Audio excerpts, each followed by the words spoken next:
And we are, our mission is to bring education to local communities. We specialize in several things. We specialize in social media and its impact on human trafficking. We have a toolkit that we put together just for the parents. Jill is handing those out to you now. It's a great little document. It talks about what social media apps are out there that are causing issues, what they were developed, and what the problem is with those apps. It tells you a little bit about what Join the Movement is. I have this great little document on the second page.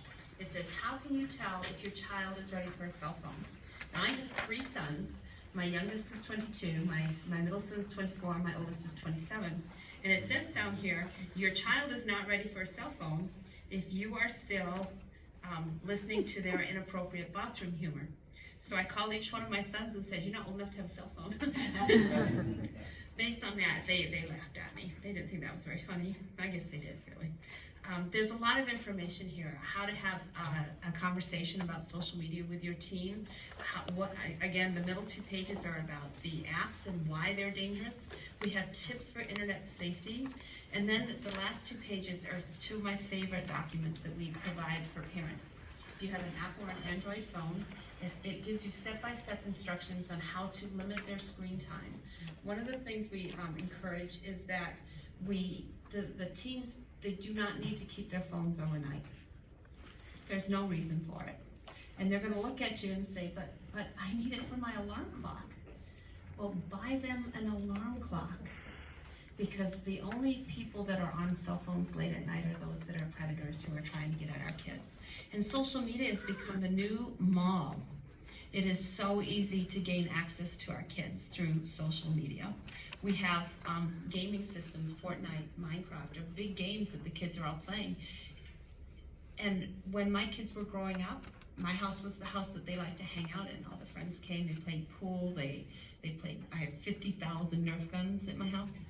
So I'm still picking up darts 5 years later. But that's the thing, you knew who they were, you knew who the friends were, you knew their families.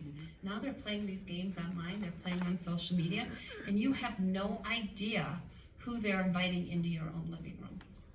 It could be another 13-year-old, or it could be a 38-year-old. I have a situation with that I got involved in last summer of a 13-year-old girl who was involved in social media, and they found some very disturbing phone messages. Her best friend's mom found messages on her phone that were very disturbing, went to the girls' parents and told them about them. And they came to the local police department. And there's protocol in Walworth County for this kind of thing, but the person they spoke to didn't know that and said, well, the detective in charge of this is on vacation this week. Just go home and don't talk to her about it till Monday and come back on Monday. In the meantime, they set them up to go to the treehouse on Wednesday. So Saturday night comes by and they're contacting me and they're saying, Dawn, you're into that whole human trafficking thing, right? I said, well, actually it's anti-human trafficking and there is a difference. So we talked and I got in touch. I have the Internet Forensic Crimes Investigators on my board from the Sheriff's Department, and I got in touch with them and they discovered what was going on. They were able to get them into the treehouse on Monday morning, and the family shows up, and there were 2 people from Canada there. And they're thinking, why are people from Canada at this meeting? And it turns out that their 13-year-old daughter was in conversation with an 18-year-old who lives in Canada, who was flying into Milwaukee on Wednesday, had a hotel scheduled within half a mile of their home. And we asked her, why were you doing this? You know, what? And she said, 13-year-old mind, I just wanted to have more friends. 13-year-olds, that's all they want. They just want to make sure that they're friends and they're liked by everyone. They don't want to say no. They don't want to say, you know what, there's boundaries here. You're crossing that boundary, because they don't understand what those are yet. So we asked her, are you upset that we found out about this?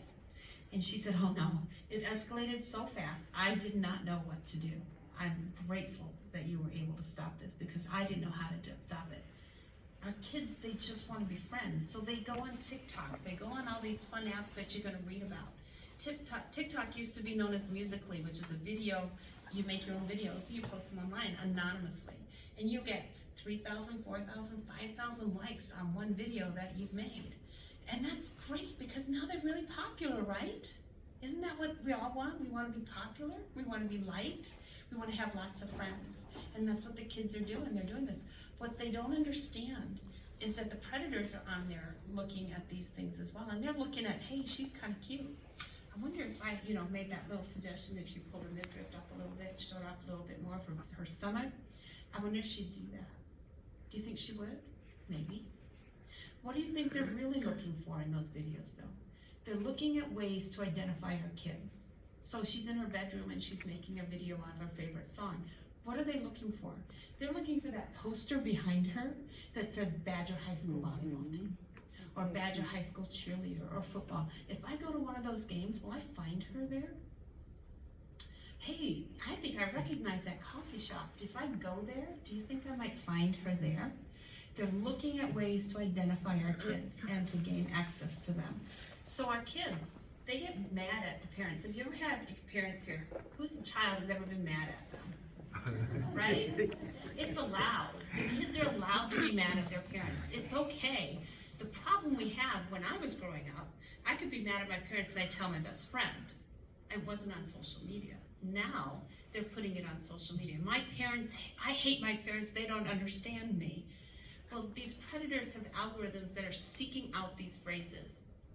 They're looking at ways to divide you from your kids. And they get in there and they say, I understand what you're saying. I get it. Did they take your cell phone away? It's okay, baby. I'll get you a new one. They wouldn't let you buy those UGG boots because they were expensive. They're not that bad. I'll get those for you. Don't worry. Your parents don't know you as well as I do. And that's how they build that wedge. That's how they separate the kids from our families. So what we do, Join the Movement, we bring this education to the communities. We bring it at all levels. We go to addiction support groups. We go to first responders, EMS. We do, I'm going to be at Freighter next week, training the Wisconsin disaster team. We've got the DNC coming in next year. We're training for that. We do the social media aspect, and that's how we're getting into the schools, because getting into the schools is not easy. They don't want to know that there's human trafficking in their schools. They're in denial. But now that the social media aspect is such a prevalent part in this, we're allowed to get in and talk to the kids about social media. And we have this awesome PowerPoint presentation that lists all these fun little apps, and the kids get really excited when they see their favorite one. And then the last one we show is Calculator Plus. And you get maybe a dozen students that are excited about that. And you know what Calculator Plus is? It looks like a calculator on the cell phone, but it's not. It's a portal for these kids to upload images that they don't want anybody else to know about anonymously onto the internet. But what the kids don't understand, everything that we put on the internet stays on the internet. It is never deleted. They think it might be, but it is not. It's always accessible. There is no expectation of privacy when it comes to the internet. And our kids, they're in high school. They don't understand that. They're in middle school. They don't get how important this is. And they put whatever they want on there. They are wanting to go to college one day. But what are they doing when they send in their application? Everybody's checking social media now. It's such an important part of who they are. And they don't understand the image that they are portraying about themselves when they put things. I have my girlfriend, she's my best friend. Her daughter was at UW Parkside, and she was having a great time at school. And I was friends with her on Facebook. And I said to her mom, you might want to have a word with her because some of the stuff she's put on there is a little bit, inappropriate. And so she did. And her daughter said, it's my Facebook page. I can do whatever I want. And then she unfriended me. So 2 years later, she's graduating with a business degree. She had great internships. She had great grades, but she couldn't get a job. Her resume looked amazing. She could not get a job. And she asked them, well, I'm a perfect fit for this job. Why did you give it to somebody else? He said, well, we checked out your Facebook page, and your paperwork is great, but we don't think you're the kind of person that'll fit in here. It took her 2 years to clean up her Facebook page. And then she went back to her mom and said she was right, which was really me, and we're friends again. But they don't understand the image that they're portraying. They don't understand the seriousness of this. And I work for a church. I should probably tell you that. I do a lot of work with our youth. I head up the Food in the Backpack program, which we are now just bringing into Lake Geneva School District, which we're really excited about. We do a lot to protect our kids and to help them have a good step forward as they move forward. We want them to know that somebody cares about them. So that's why we do what we do. It's all part of it. Now, I've given you the Cliff Notes version. I don't want to take too much of your time. Does everybody understand what human trafficking is? I should probably have started with this. So human trafficking is sex exploitation, it's slave labor, it's debt bondage, it's child bride, child soldier, and organ harvesting. So you're thinking organ harvesting here in America? There's definitely organ harvesting here in America. The most prevalent place is China. China is a huge problem with that. So the federal definition of human trafficking is a crime that involves exploiting a person for labor, services, or commercial sex. Anybody who is making money off of a person and they are not reaping the benefits of the labor themselves that's human trafficking. And it's in all 72 counties in Wisconsin. It is a $151 billion industry around the world. And every victim has a potential earnings to their trafficker of about $150,000 a year. So it's the #1 crime in America. Does anybody know what that is? Drugs. Drugs is #1 crime in America. Human trafficking is #2, and they coincide with each other. If you've got a drug house in your neighborhood, chances are there's somebody in that house that's being trafficked as well. The statistics are so high that we have to assume that there's at least one person in every high school and every middle school in the United States that's being groomed or trafficked right now. Now, when you look at the homeless numbers here in Lake Geneva, you have, I think it was 40 last year, 40 students in your school district that were homeless. That's the biggest number. That's our main group right now who are being victimized. That's where the slave bondage comes in, the debt bondage, sorry. These kids are homeless, they're sleeping in their cars, they're sleeping on people's couches, whatever, and they'll say, I got a couch you can sleep on and it won't cost you much. Oh, did you want to take a shower too? Oh, I'll just add that to your bill. You wanted to eat? Okay, I'll add that to your bill. So that's how many nights you're sleeping on my couch at such and such, and then how many meals, and then, well, you got to work this off. How are you going to do that? This is a big debt. How are you going to do this? And they never get out from under it.